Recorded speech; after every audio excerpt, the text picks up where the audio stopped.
సింహరాశి వారికి లాభమే.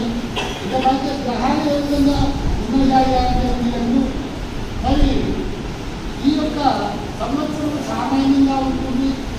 ధన వ్యయం మాత్రం అధికంగా ఉంటుంది. కొంత ఆదాయం పక్కన ఖర్చుతారు.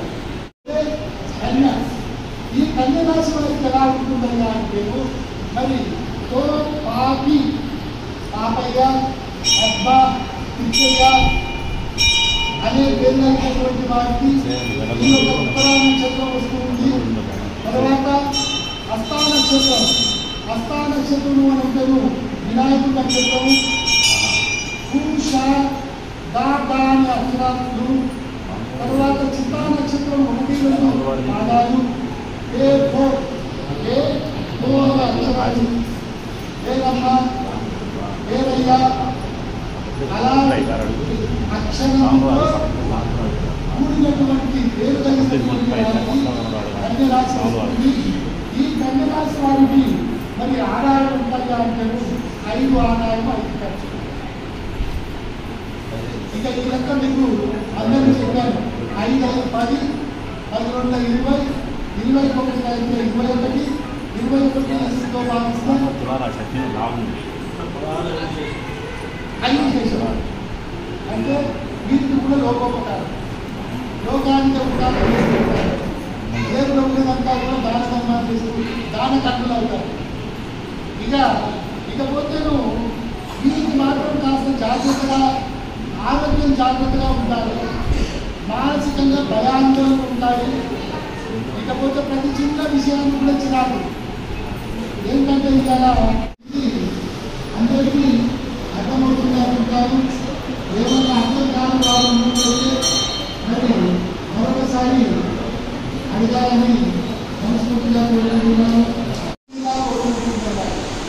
తర్వాత ఈ స్త్రీ పురుషులందరూ కూడా వీరి యొక్క గ్రహంలోని పరిశీలన చేసినట్లయితే అస్తమ సంతోషం ఉన్నందున తగిన పరిహారాలు చేసుకోవాలి.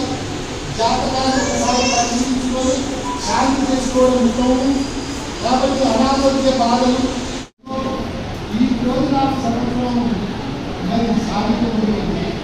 ఇక తర్వాత వృశ్చిక రాశి వారు, ఈ వృశ్చిక రాశి వారు ఎవరైనా అంటే ఈ వృశ్చిక రాశి వారు విశాఖ నక్షత్రంలో పూర్వ అక్షరంతో ఉన్నటువంటి వారు మొదటి పాదం అనురాధ నక్షత్రం నా మీ నే అంటే నారాయణ నవనీత నందిని అనే పేరు కలిగినటువంటి వారికి ఈ యొక్క అనురాధ నక్షత్రం 4 పాదము. ఈ 4 పాదం తర్వాత జ్యేష్ఠ నక్షత్రం.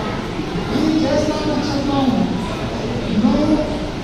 ఈ అనే అక్షరాలు వచ్చినట్లయితే ఈ యొక్క పంచాంగము, ఈ పంచాంగము ఈ పర్వదినాన మరి మనం తెలుసుకున్నట్లయితే ఎంతో శుభఫలితం అనేది మనకు జరుగుతుంది. ఎంతో స్నానం చేసినంత ఆ దైవానుభవం మనకు భరిస్తుంది.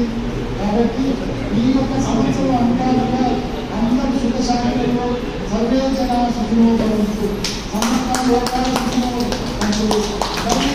వచ్చే సంవత్సరం విశ్వావసనాల సంవత్సరం ఇదే వేదిక వద్ద మనందరం కూడా మరి చేరి ఆ వచ్చే సంవత్సరాన్ని యొక్క మరి ఆదాయ వ్యయాలు రాజకీయ అవమానాలను తెలుసుకొని మరి ఎంతో సుఖశాంతిలో ఉంటారని. జై శ్రీరామ్. జై శ్రీరామ్.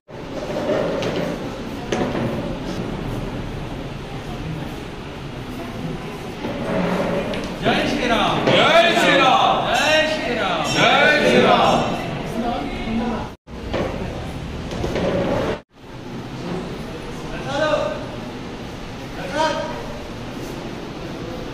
శ్రీ సీతారామయ్య దేవాలయం హనుమాన్పేటలో ఉగాది భోగినామ సంవత్సర ఉగాది సందర్భంగా చాలా బ్రహ్మాండంగా కార్యక్రమం జరిగింది. శ్రీ బ్రహ్మశ్రీ పెండ్యాల హనుమంతరావు గారి ఆధ్వర్యంలో పంచాంగ శ్రవణం, ఈ సంవత్సరానికి సంబంధించిన రాశిఫలాల గురించి కానీ అన్ని రకాల సంవత్సర ఆదాయ వివరాలు కానీ వారి యొక్క చాలా వివరంగా వివరించడం జరిగింది. ఇదంతా కూడా చాలా సంతోషంగా అనిపిస్తుంది. ఈ ఉగాది అందరికీ కూడా సర్వజనులందరికీ కూడా శుభప్రదం కావాలని మా దేవాలయ కమిటీ తరఫున కోరుతున్నాం.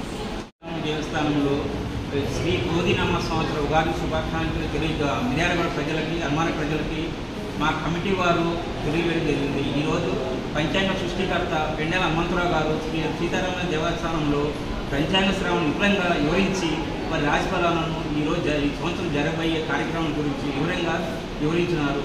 కావున మా కమిటీ వారి తరఫున హనుమంతరావు గారికి సన్మానం కూడా చేయడం జరిగింది. ఈ కార్యక్రమం ప్రతి సంవత్సరం పాల్గొనవలసిందిగా కోరుచున్నాము. శ్రీ సీతారామాంజనేయ దేవాలయం హనుమాన్పేటలో ప్రతి సంవత్సరం మాదిరిగానే ఈరోజు కూడా ఉగాది ఉత్సవం సందర్భంగా పంచాంగ శ్రవణ కార్యక్రమం చేపట్టడం జరిగింది. ఈ శ్రవణ కార్యక్రమానికి వ్యాఖ్యాతగా శ్రీ శతాబ్ది పంచాంగకర్త శ్రీ పెండెల హనుమంతరావు గారు రాశి ఫలాలని వారి యొక్క జాతక చక్రాల గురించి పూర్తిగా వివరించి ఈరోజు మిర్యాలగూడ ఉన్న ప్రజలందరికీ సుఖ సంతోషాలతో పాడి పంటలతో అభివృద్ధి చెందాలని కోరుకోవడం జరిగింది. కావున ఈ యొక్క కార్యక్రమంలో పాల్పంచుకున్న వారికి ప్రత్యేక ధన్యవాదాలు తెలియజేస్తూ దేవస్థానం కమిటీ తరఫున వారికి ముందుగా భగవత్ బంధువులందరికీ క్రోధినామ సంవత్సర శుభాకాంక్షలు. మన మిర్యాలగూడ పట్టణం సాగర్రోజు హనుమాన్పేటలో వేచేసి ఉన్న శ్రీ సీతారామాంజనేయ స్వామి దేవాలయంలో ఈరోజు సాయంత్రం మన శతాబ్ది పంచాంగకర్త శ్రీ పెండ్యాల హనుమంతరావు గారికి ఉగాది యొక్క పంచాంగ శ్రవణం బ్రహ్మాండంగా జరిగింది. భక్తులందరూ విశేషంగా పాల్గొన్నారు.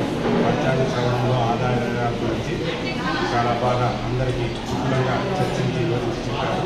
వారికి మా కమిటీ తరఫున ధన్యవాదాలు.